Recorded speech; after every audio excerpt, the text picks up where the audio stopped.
ताज्या बातम्यांसाठी NTV news मराठीला सबस्क्राइब करा आणि बेल आयकॉनवर प्रेस करा।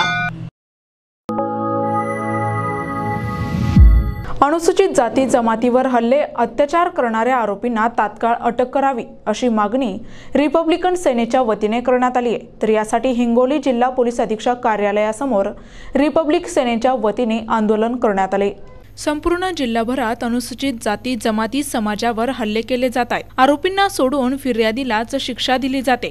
आपले कर्तव्य बजावताना पोलीस अधिकारी आपल्या कर्तव्यात कसूर करताना दिसून येत आहेत। हिंगोली जिल्ह्यातील पारडी बुद्रुक तसेच हिंगणी सावरखेडा या गावात बौद्ध समाजावर अन्याय अत्याचार होऊनही आरोपींवर गुन्हे दाखल होत नसल्याच्या विरोधात रिपब्लिकन सेनेच्या वतीने जिल्हा पोलीस अधीक्षक कार्यालयासमोर आंदोलन करण्यात आले। यावेळी लोकनेते विजय वाकेडे, रिपब्लिक सेना जिल्हा प्रमुख किरण घोंगडे, राहुल पुंडगे, विक्की काशिदे यांसह मोठ्या संख्येने नागरिक आणि महिलांनी या आंदोलनात आपला सहभाग नोंदविला।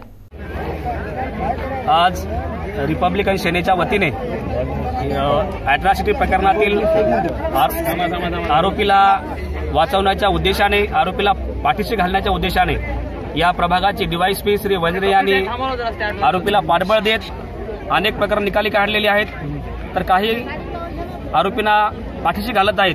तेव्हा आज आम्ही या ठिकाणी अशी मागणी केलेली आहे की अॅट्रॉसिटी प्रकरणातील सर्व आरोपींना तात्काळ अटक करण्यात यावी, हिंगणी प्रकरणातील आरोपी अटक करण्यात यावी, त्याचा फेर तपास करण्यात यावा, अशा मागण्या घेऊन आम्ही या ठिकाणी धरणे आंदोलन केलेलं आहे। प्रतिनिधी फारुख शेख, NTV न्यूज मराठी, हिंगोली।